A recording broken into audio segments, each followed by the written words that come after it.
Bakit meron silang armas? Hindi po yan armas, sir. Ano yan? Kahoy po yan. Kahoy. Yung makasagot po ay si Atty. Ralna po eh. Kasi Sige nga, pakiconfirm nga doon. Kahoy ba talaga yan? Mr. Chair, noong panahon po yan, meron po kasing may mga different activities po yung mga clusters po doon. Meron? May mga different activities, may sports, meron pong mga iba't ibang klaseng programa for the members po. At during that time po, isa po yan parang contest po between the clusters po. Parang tapos parang sila po yung nanalo. Parang kasi po sikat na sikat po doon yung time po ng Cardo, yung sa Provinciano. So it was parang reenactment po of that, like parang drama, may drama contest po. Meron pong parang na-surrender po yung mga ganyang replika po na kahoy po sa police. PNP. Can you confirm o deny kung kahoy yan?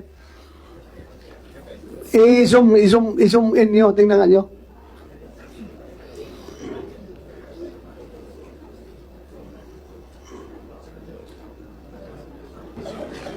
Sniper rifle.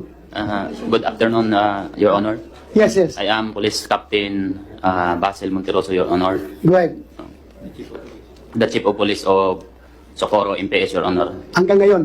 Current, Your Honor, and I was installed last August 18, 2023 po, Your Honor. Up to the present. Yes, Your Honor. Sige. Can you confirm or deny kung ito yung mga kahoy lang? So, based sa mo validation, Your Honor, na nakandak po, Your Honor. So, hindi po namin nakita yung mga baril, Your Honor, na kahoy. Sa ngayon, Your Honor, hindi po nila pinapakita sa amin na yung mga, sabi nila, airsoft gun daw, Your Honor. Airsoft gun. At yung iba, Your Honor, is mga kahoy po na rifle, Your Honor. Sinabi po ng ating regional director ng NBI na bago pumunta po yung mga ahente ng NBI doon sa kapihan, kailangan ma-assure na hindi sila masasaktan. Dahil sa pagkaalam ng NBI, may mga armas at may kakayahang lumaban o gumamit ng mga armas na ito. Kaya kailangan ng precautions. So given that po, Mr. Chair, Regional Director, parang contradictory, di ba, yung sinasabing props lang to, peking armas lang to, kahoy o kung anuman, kumpara dun sa alam ninyo tungkol sa area nila, kaya nga kailangan mag-ingat. Tama po ba? That's correct, Your Honor. Mr. Chair, that's correct. So kayo, sir, habang nakatingin tayo sa litratong ito, anong basa nyo dito sa mga uniformadong armado na nakapalibot dito kay Senyor Aguila? But, Your Honor, definitely we can say that hindi yan gawa ng wood. So, as a matter of precaution, we assume that that is really a real gun. That's our assessment. And the men behind, well, I think everyone will agree that para talagang private army. Kasi long firearms, naka-combat uniform. And considering the fact that we have information that there were former members of the PNP na nandyan sa loob ng Sitio Kapihan. So we presume na medyo alanganin kung basta-basta lang kami pupunta doon. No? Okay. That's Kung ipatawag mo nga yung mga pulis na membro ng ng kapihan. Papuntahin dito. Yung dating pulis, ha?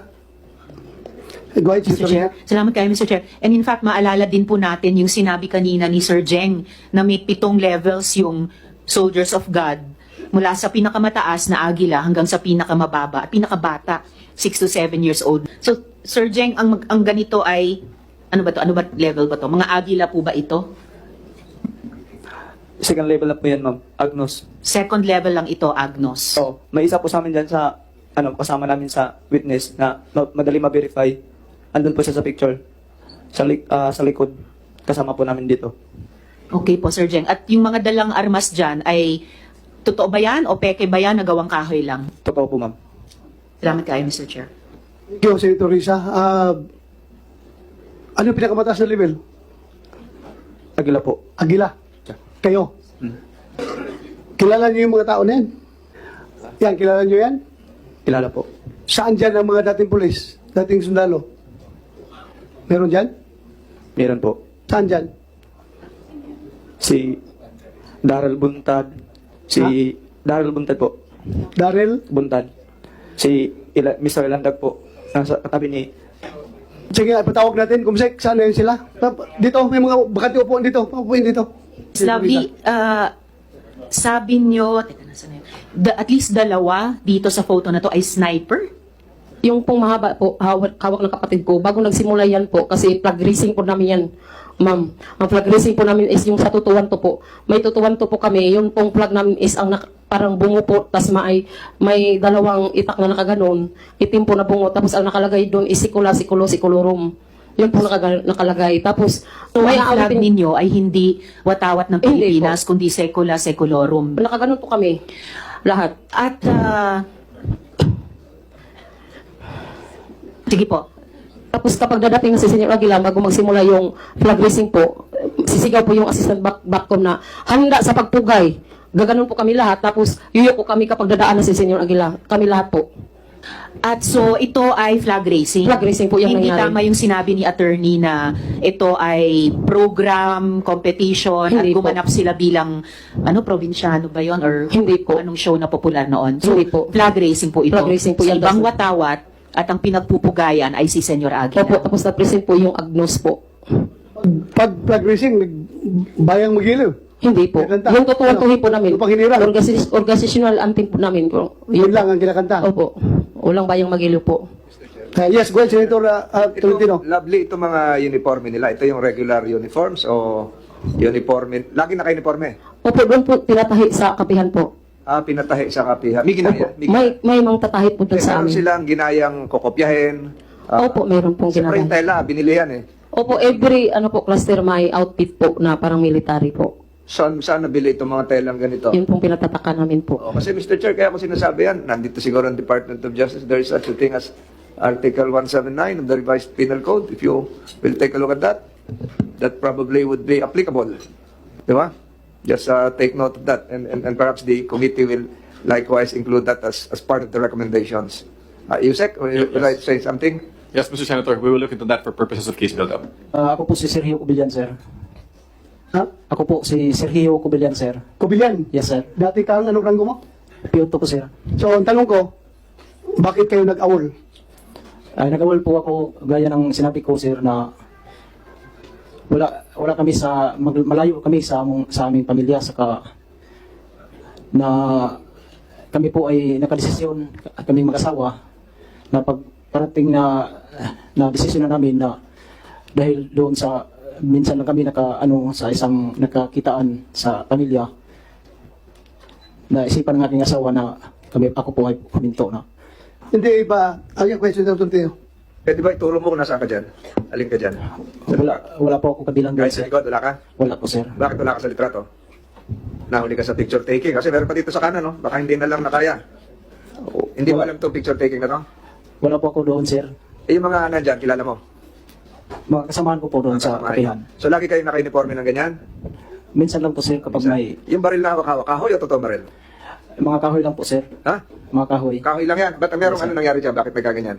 Mayroon pong, Sa kabilang room na pinanggalingan nyo, napapakinggan nyo ba yung pinag-usapan? hindi, sir, po. Hindi po, sir. So, ano yung, bakit may ganitong group picture taking? Anong merong event? Mayroon po kaming mga competition po, sir, sa mata Target cluster. shooting, ano? Parang film showing po, sir. Film showing. O, nanumpa ka dito, may mga kaparusahan yan kung nagsisinungaling ka. Opo, sir. So, ito bang pinanggalingan nila na kwarto? May TV doon? Naririnig ba yung pinag-usapan? Walang monitor. So, ito, laruan, hindi totoong... Pero kilala mo yung mga nandyan? O, kilala ko po, sir. Mga kasamahan ko doon sa kapihan. May mga ex-police din dyan, mga nag-awol, o kagaya mo, nag-resign, doon sa mama dyan. O, wala po, sir. Wala. Wala po doon. Sino yung mga yan? Hindi sundalo yan, hindi polis yan. Hindi, sir. Mga membro lang po. mga miyembro na nag-uniforme, na lagi naka-uniforme. Sabi ni Lovely kanina, iba't ibang cluster daw, iba't